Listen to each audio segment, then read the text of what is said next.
Pessoal, neste vídeo eu vou fazer uma breve apresentação de um método hermenêutico conhecido como crítica da forma ou crítica das formas. Esse método foi desenvolvido pelo estudioso alemão Hermann Gunkel, que nasceu em 1862 e faleceu em 1932. Gunkel, pessoal, revolucionou o estudo do Antigo Testamento, ou Bíblia Hebraica, ao mudar o foco das fontes escritas para as fontes orais. Os principais aspectos do papel de Gunkel no desenvolvimento do método incluem: número 1, foco na tradição oral. Pessoal, Gunkel argumentou que as histórias do Gênesis e os poemas dos Salmos existiram como unidades orais. Número 2, análise de gênero. Gunkel desenvolveu maneiras para identificar formas literárias específicas como lendas e lamentos. Número 3, estudo contextual. Gunkel procurou enfatizar o contexto social ou religioso específico, como o culto e a vida na corte. Mas qual é o objetivo da crítica das formas? Pessoal, o objetivo da crítica das formas é a análise das unidades do texto, isto é, perícopes, para identificar sua forma literária e entender sua pré-história oral. E aí você me pergunta, por que é importante compreender isso? Eu respondo, pessoal, é importante entender isso porque precisamos saber como ocorreu a transição da proclamação oral da vida de Jesus para as narrativas teológicas escritas nos evangelhos. Sem o método da crítica das formas e da redação, não temos como saber isso.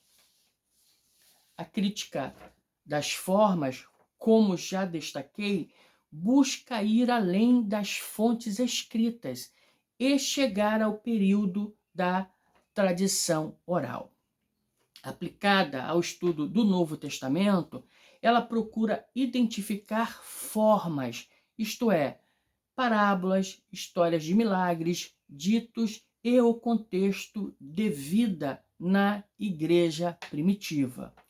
O método busca identificar os blocos de construções orais e reconhece que os evangelhos são compilações de unidades menores que circularam por 30 a 40 anos antes de serem registradas por escrito. Em outras palavras, as parábolas, os ditos, as histórias de milagres existiram na forma oral muito antes de serem escritas.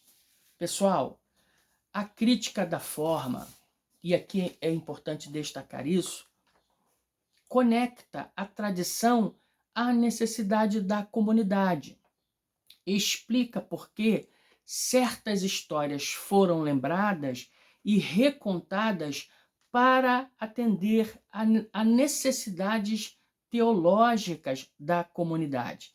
Não só necessidades teológicas da igreja primitiva, mas necessidades litúrgicas ou pedagógicas, tá bom?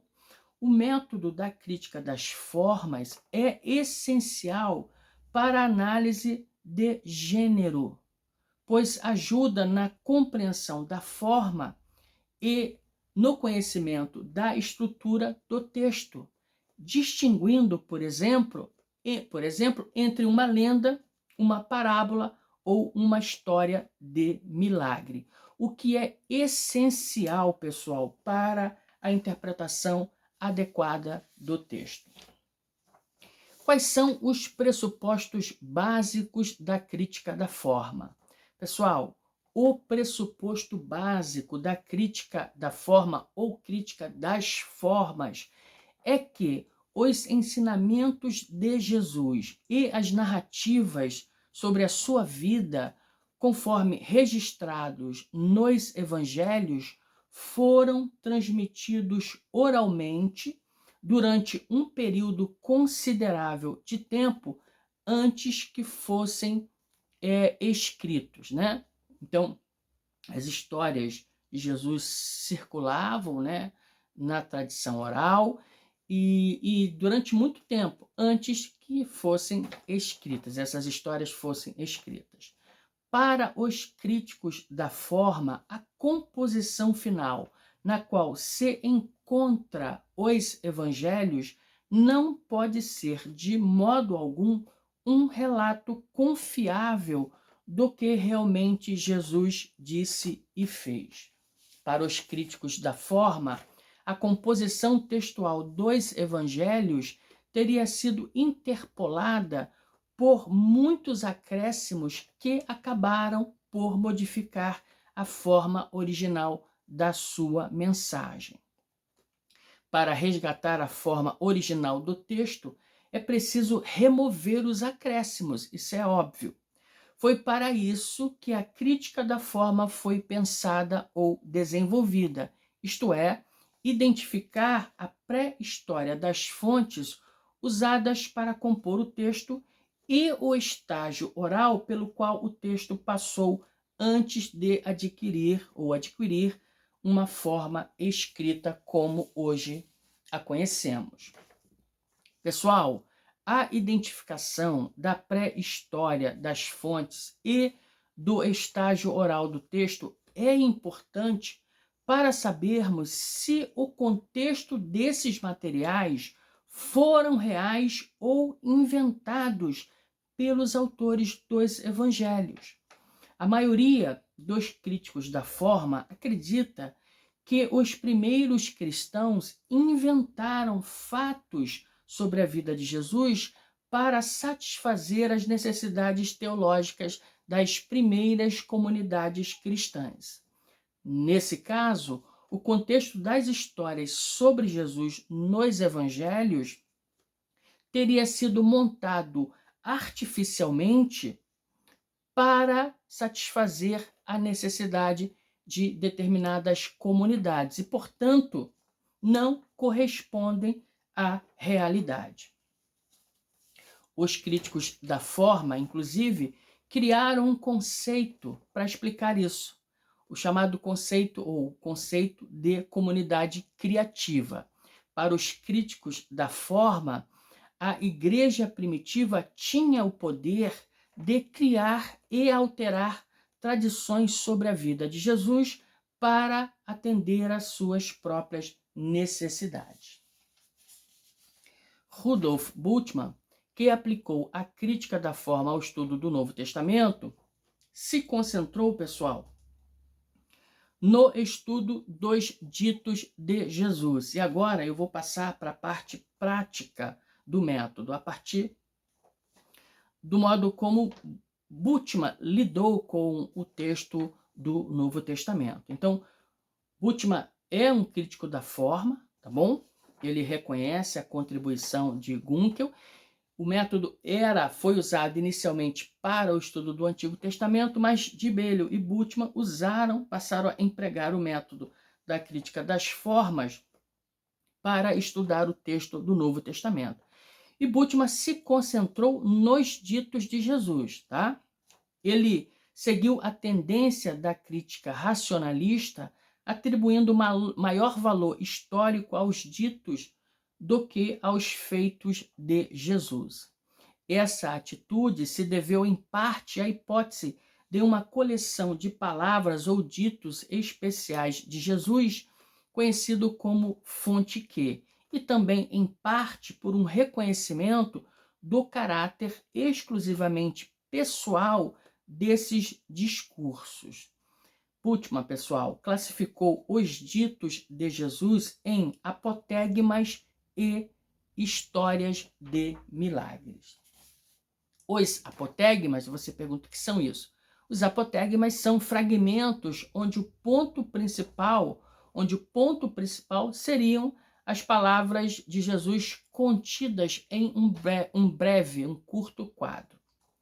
Bultmann dividiu os apotegmas em dois grupos, um consistindo de controvérsias e instruções e o outro das vocações e chamamentos.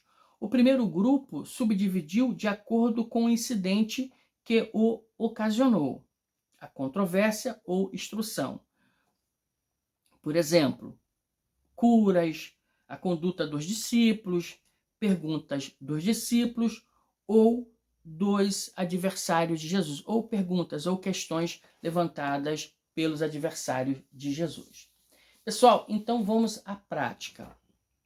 Vamos ver agora como é que Bultmann, um crítico da forma, utilizou esse método para interpretar os textos do Novo Testamento. Então, Bultmann interpretou e classificou algumas passagens do Novo Testamento, dos Evangelhos, usando a crítica das formas. Marcos 3:1, aquela passagem que fala do homem com a mão ressequida, foi considerada por Bultmann um relato criado para fins de instrução. A história de Marcos 3, do verso 1 a 6, servia para emoldurar a pergunta crucial de Jesus: é lícito no sábado fazer bem ou mal? Mateus 12, verso 12. Aquele texto que fala do homem possesso, cego e mudo. Bultmann coloca esse relato no quadro das disputas sobre exorcismo. Marcos 2:1, o paralítico, o texto que fala de um paralítico, né? Bultmann observou que esse relato tem dois pontos principais. A história do milagre, né? Contar um milagre, e um logion, um dito, né? Um dito de Jesus sobre o perdão dos pecados. Vamos agora aos apotegmas biográficos, histórias que, de acordo com Bultmann, tinham a relação com a vocação dos discípulos. Bultmann observou que quase todos os apotegmas biográficos tinham um caráter imaginário, tá bom? Então vamos ver a passagem de Marcos 1, do verso 16 ao 20. Bultmann ensinou que essa é uma narrativa idealizada. O relato não é uma descrição histórica ou factual de um evento, mas uma cena idealizada, isto é, criada pela igreja primitiva para exemplificar o chamado radical de Jesus e a resposta imediata necessária do discípulo. Pessoal, no meu livro, A Interpretação Crítica da Bíblia, Spinoza, Gunkel e Bultmann, publicado em 2020, vocês vão encontrar muitos outros exemplos, né, de textos sendo explicados, interpretados pela crítica da forma. Então, eu aqui dei apenas esses exemplos para que vocês percebessem como que o método pode ser usado, pode ser aplicado na prática. Mas se você quiser conhecer mais exemplos, adquira, compre o meu livro, A Interpretação Crítica da Bíblia, Spinoza, Gunkel e Bultmann. Lá você vai encontrar exemplos de textos do Antigo Testamento e do Novo, do Evangelho, sendo interpretado à luz do método da crítica das formas, tá bom? Eu também escrevi Novo Testamento da Crítica da Forma, a História do Cânon, publicada em 2018, que também é uma introdução ao método da crítica da forma, ok? Então vamos prosseguir aqui. Pessoal, os vários tipos de histórias e ditos, ou as várias formas, são de diferentes períodos relacionados ao desenvolvimento dos materiais dos evangelhos. Calma, eu explico. Depois dos materiais primitivos da paixão, os apotegmas são as formas mais antigas. As lendas são as mais recentes. As outras formas estão entre os limites estabelecidos por esses dois.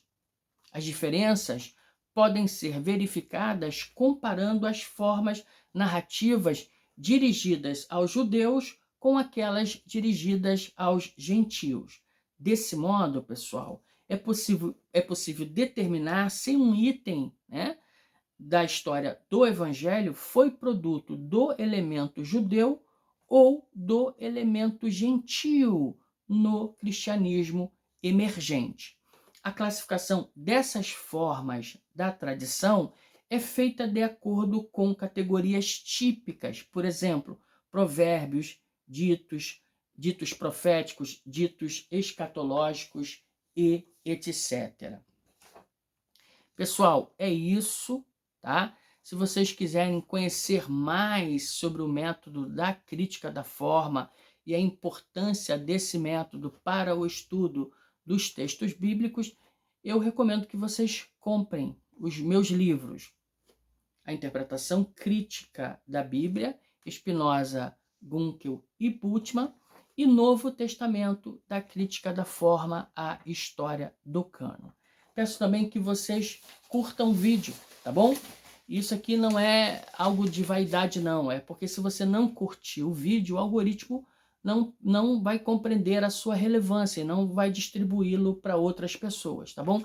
E eu tô gravando esses vídeos aqui do canal, pessoal, pelo celular. O meu computador deu um probleminha, está com o técnico, e eu tenho que escrever, tá vendo aqui? Eu escrevi todo esse roteiro aqui com caneta, então não foi fácil. Então eu peço que você nos ajude aqui, você curta o vídeo. Se você não está inscrito, eu peço que você se inscreva no canal e nos ajude a continuar aqui, tá bom? Um grande abraço.